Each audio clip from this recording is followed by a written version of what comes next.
The train yard smelled of coal smoke and hot iron, the air thick enough to sting the throat. Elias Boone stood at the edge of the platform, hat brim shadowing his eyes, boots planted wide as if bracing for more than just the afternoon sun.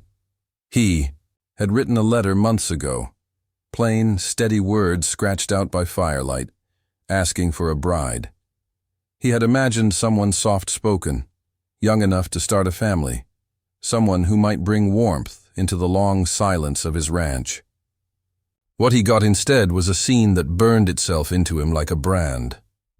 The wagon door opened, and Clara May Cartwright stepped down in a dress dulled by travel and patched at the hem.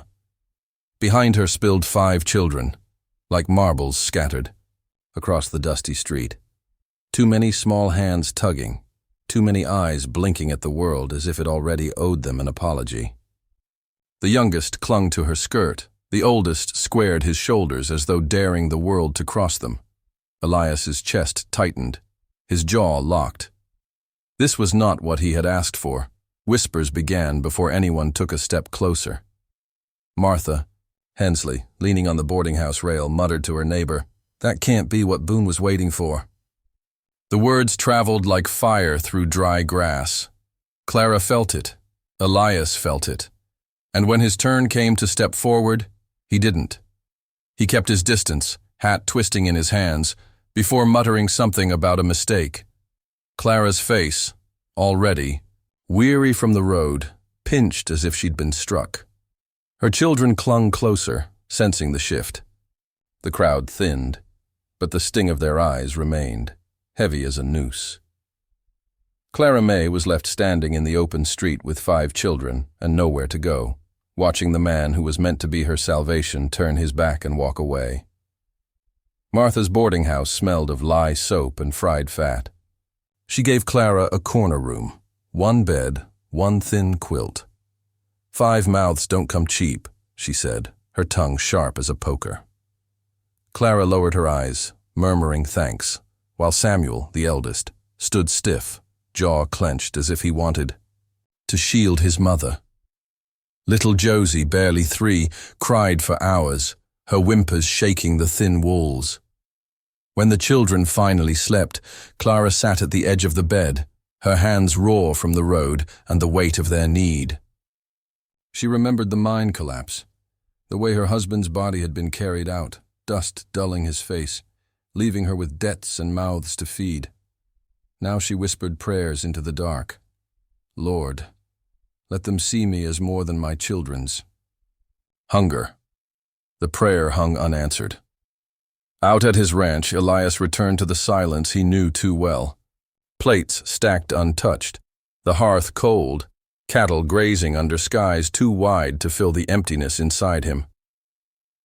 He sat at the table, calloused hands folded, remembering his own childhood. His mother gone too soon, his father a man of silence and stone. Loneliness had become as natural as breathing. He muttered into the emptiness, "Maybe I was a fool to think I could change." But the world has a way of pulling lonely souls back into orbit. A week later, the widow was struggling. At the well, the bucket rope burned her palms, children crying with thirst, her strength all but gone. Elias came by with his wagon. Their eyes met. Her pride stiffened her back, but Ruth, the 10-year-old, begged softly, "Please, mister." Elias climbed down, worked the rope, and filled their tin pail. Clara's lips parted to speak, but he was already stepping away, his boots crunching over dust. She whispered, "Thank you," to his retreating back, though she wasn't sure if he heard. Gossip stirred again. Boone had stopped. Boone had given water. Perhaps the loner wasn't so stone-hearted after all, but in Clara's chest, what lingered wasn't the whispers. It was the quiet act itself, the small grace of a man who could not bring himself to stay, but could not ride by without leaving water behind. Winter pressed down on the valley like a weight, cold and unrelenting. Clara's children huddled in the drafty corner of the boarding house, their breath visible in the night air. Wood was scarce, and Clara's arms ached from swinging the hatchet on logs too heavy for her frame. Elias Boone, watching from a distance as he rode through town with his wagon, saw the smoke rising thin from her chimney and knew the truth. She was running out of fuel. The next morning, before dawn, he stacked firewood against her door.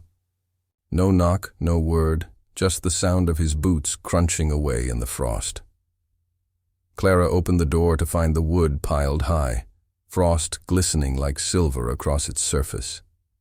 For the first time in weeks, she smiled, though her eyes filled with tears.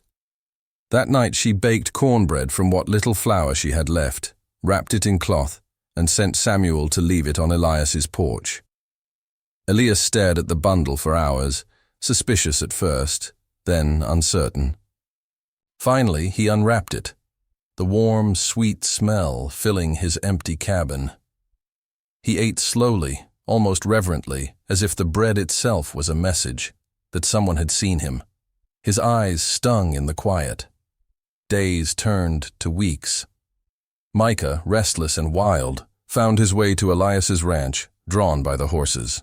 Elias caught him trying to climb the fence, but instead of scolding, he lifted the boy onto the rail and showed him how to hold the reins, how to whisper so the horse would listen. Micah's grin was wide and unguarded, the first real smile since they'd stepped off the wagon. Later, Annie dropped her rag doll in the dust. Elias bent, fixed the torn arm with rough twine, and placed it back in her hands. She looked at him as if he'd handed her the world. At supper that night, Clara's children spoke of Mr. Boone. They spoke of the horses, of the doll, of the wood stacked high enough to keep the frost at bay. Clara listened quietly, her hands folded in her lap, her heart tugged by the thought of a man who gave without asking, who walked away before thanks could catch him. Yet the town did not soften. Clara took laundry work, her hands raw from lye and cold water. Martha Hensley never missed a chance to remind her, 5 mouths and no man, it's selfish, dragging your burden here. At church, Clara sat alone with her children, the pews around them emptying as whispers rose like nettles. She held her chin high, but when no one watched, her tears fell silently into her lap. Elias sat apart too, his hat low. He heard it all. The gossip gnawed at him like a coyote circling in the night. He thought of walking away, letting it be. But when he saw Clara holding Josie close, her eyes fixed on the hymn book she could barely read, something shifted inside him. Loneliness had carved him hollow, but here was a woman whose strength was not in silence, but in endurance. The breaking point came at a town gathering. Clara stood accused, her children too wild, too many, her presence called a burden by Pastor Abernathy himself. The words struck like stones. Clara's face went pale, but her pride held as she gathered her children to leave. Samuel's jaw clenched. Ruth wept silently. Little Josie clung to her mother's neck, and then Elias Boone rose. His voice was low, steady, carrying further than it should have. "They've got a place," he said, his eyes fixed on Clara. "And it's with me." Gasps filled the hall. Martha's face soured. The pastor blinked. Sheriff Whitlow tilted his head but said nothing. Clara froze, her breath catching. Elias stepped forward, hat in hand. No more talk of burden. A family's no burden if a man's got a heart to carry it. The children moved first, Annie reaching for Elias's coat, Samuel stepping closer with wary eyes softening. Clara's tears spilled, not from shame this time, but from something deeper, a release she hadn't known she was holding. That night Elias brought them home. The ranch no longer echoed with silence.